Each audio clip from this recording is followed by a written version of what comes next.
Halo semuanya, selamat datang di channel YouTube kita Stereocast. Di video kita yang perdana ini, kita bakal bawain satu tema yang sekarang ini lagi penting banget dan urgent banget buat kalian ketahui. Ya betul, dampak perubahan lingkungan. Penasaran buat kelanjutannya nggak sih? Makanya, yuk ikutin terus episode podcast kita kali ini. But before we start, I think we should introduce ourselves first. Wochao Arin. Wochao Gray. Wochao Marlin. Wochao Luis. And we will be keeping you guys accompanied and informed for the next 15 minutes. Enjoy! Kalian tahu gak arti dari citra Allah? Aku tahu, dalam Kejadian 1 ayat 6 dikatakan bahwa manusia diciptakan menurut gambar dan rupa Allah, atau seringkali disingkat dengan ungkapan manusia sebagai citra Allah. Dari sini, tampak bahwa citra Allah menghubungkan manusia dengan Allah, dengan sesama manusia, dan dengan seluruh alam semesta sebagai makhluk ciptaan Allah. Iya, betul sekali. Ngomong-ngomong tentang citra Allah, kalian tahu nggak konsekuensinya? Hah? Konsekuensi? Iya, benar konsekuensi. Jadi, kita sebagai manusia citra Allah belajar memelihara alam yang sudah Tuhan percayakan. Dan juga mengingat bagaimana Allah menciptakan segala sesuatu pada mulanya sungguh sangat baik. Dan kita sebagai ciptaan Tuhan yang diberi akal budi, pikiran, dan kehendak bebas, sudah seharusnya konsekuen untuk memelihara segala sesuatu di alam ini agar tidak rusak dan semuanya dapat berfungsi sebagaimana mestinya. Oh gitu, oke deh aku paham. Terus gimana sih menurutmu kalau misal ada manusia yang merusak lingkungan? Kalau menurutku, manusia wajib memelihara segala sesuatu di alam. Jika ada manusia yang berani merusak lingkungan, maka dia sama saja tidak menjaga pemberian yang diberikan Allah. Sepatutnya, jika ada manusia yang merusak lingkungan, sebaiknya diberikan sanksi agar tidak mengulangnya lagi. Oleh karena itu, perlu edukasi juga mengenai menjaga lingkungan. Apakah kamu setuju dengan pendapatku? Ya, aku setuju. Bagaimana salah satu mengedukasi manusia agar tidak merusak lingkungan, apalagi sekarang terjadi perubahan iklim.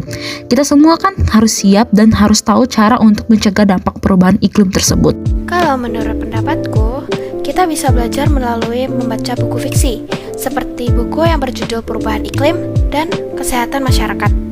Nah, di sini kita bisa membaca dan memahami arti penting belajar mengenai mencegah dampak perubahan iklim. Untuk mengedukasi anak di bawah 10 tahun pun bisa dengan memberikan buku non-fiksi mengenai perubahan lingkungan yang berjudul What. By the way guys, you must have seen text announcements very often. No? In everyday life, you usually see announcement text in newspapers, old magazines, and others. Now, related to our big theme, we can use this announcement text to be a means of educating the general public and students, making them aware of how important it is to prevent the impact of climate change for our future. However, making a text announcement is not that easy. We have to pay attention to the structure such as title, explanation, and parts of the announcement text itself. Akhirnya, pelajaran bahasa Inggris selesai. Iya, akhirnya selesai juga.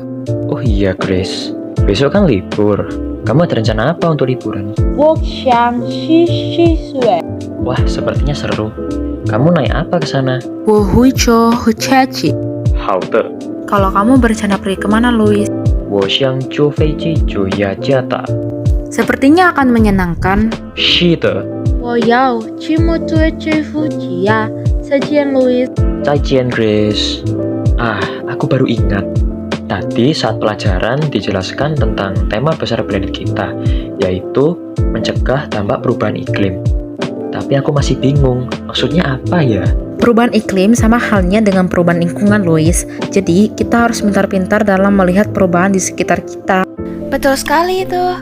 Perubahan yang terjadi di lingkungan kita sebenarnya disebabkan oleh dua faktor, yaitu faktor manusia dan faktor alam. Sekarang, faktor manusialah yang sangat menjadi perhatian karena membuat banyak perubahan pada lingkungan. Iya, contohnya seperti penebangan pohon secara liar, membuang sampah sembarangan, membuat pemukiman, dan masih banyak lagi. Miris sekali ya. Iya, oleh karena itu kita sebagai generasi muda harus bisa mencegah dampak dari perubahan ini. Ada beberapa cara yang bisa kita lakukan, seperti membuang sampah pada tempatnya, melakukan reboisasi, dan melakukan daur ulang sampah, baik organik maupun anorganik. Nah, yang perlu kita perhatikan adalah daur ulang, karena cara ini merupakan salah satu cara yang paling ampuh untuk mencegah perubahan lingkungan, seperti melakukan reduce, reuse, dan recycle. Oh, begitu ya. Sekarang aku mulai paham bahwa tindakan pencegahan itu diperlukan agar perubahan lingkungan yang terjadi tidak semakin buruk dan membuat kita terkena dampaknya. Oh iya, kalian sadar nggak sih sebenarnya fisika itu ada loh di sekitar kita, bahkan di rumah kita sendiri. Masa sih? Bukannya cuma di alam aja ya?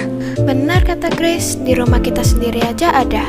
Contohnya jarum jam yang dibuat berdasarkan prinsip gerak melingkar. Jarum jam dibuat dengan prinsip gerak melingkar beraturan. Gerak melingkar sendiri dibagi menjadi dua, yaitu gerak melingkar beraturan dan berubah beraturan. Oh, gitu ya. Hebat juga ya fisika, bisa sampai sedekat ini sama kita. Selain itu, ada juga beberapa rumus GMB dan GMBB yang bisa kita cari. Untuk GMB dan GMBB, kita bisa mencari frekuensi, periode, kecepatan sudut, kecepatan sentripetal, percepatan sentripetal, dan gaya sentripetal. Tapi di sini GMBB berbeda ya, karena di sini kecepatannya berubah-ubah. Oleh karena itu, untuk mencari GMBB, biasa kita gunakan omega awal dan omega akhir. Keduanya bisa dipakai untuk mencari percepatan, perpindahan, dan kecepatan sudut untuk GMBB. Menarik sekali ya, aku jadi makin kagum deh sama alam ini. Oh iya, kalian tahu nggak pola pembesaran pengolahan makanan awetan dari bahan pangan hewani sekarang makin mempengaruhi perubahan iklim jika dilakukan dengan tidak bijaksana? Aku pernah dengar sih, kok bisa ya? Ya, karena ada kajian komprehensif terkini yang meneliti apa yang menjadi pakan sapi, domba, babi, unggas, dan berbagai satwa ternak lainnya di berbagai belahan dunia. Lalu, seefisien apa pakan ini dikonversasi menjadi susu, telur, dan daging, serta tingkat emisi gas rumah kaca dari aktivitas produksi ternak. Para pakar juga melihat kaitan erat antara pola produksi ternak dengan gas rumah kaca yang dilepas ke atmosfer, menjadi sebuah kondisi yang penting di tengah pemanasan global saat ini. Lalu, di antara wilayah negara maju dan negara berkembang menghasilkan emisi gas rumah kaca yang jauh lebih besar dari sektor peternakan, termasuk 75% emisi dari produksi daging dan sekitar 56% dari peternakan babi dan unggas. Habis ngomongin PKU, aku jadi bosan dan kurang bersemangat. Gimana ya cara menghidupkan kembali semangat kebangsaan dan nasionalisme kita sebagai bangsa Indonesia? Aku tahu, kita sebagai warga masyarakat harus mampu untuk gotong royong dalam mengurangi dampak perubahan iklim agar tercipta lingkungan hidup yang... Nah, betul. Kalau menurutku, dengan gini pun kita udah menghidupkan kembali semangat kebangsaan dan nasionalisme Indonesia. Makanya teman-teman, mari kita hidupkan kembali semangat kebangsaan dan nasionalisme sebagai bangsa Indonesia. In addition to text announcements, you must have also seen advertisement quite as often, right?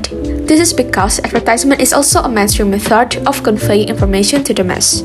But where can we see the advertisement? Usually, it is on electronic media such as television, radio, and social media.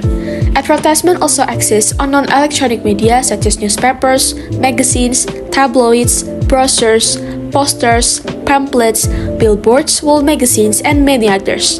Now, because the distribution area for advertisement is very wide, this can also be the key to preventing the impact of climate change.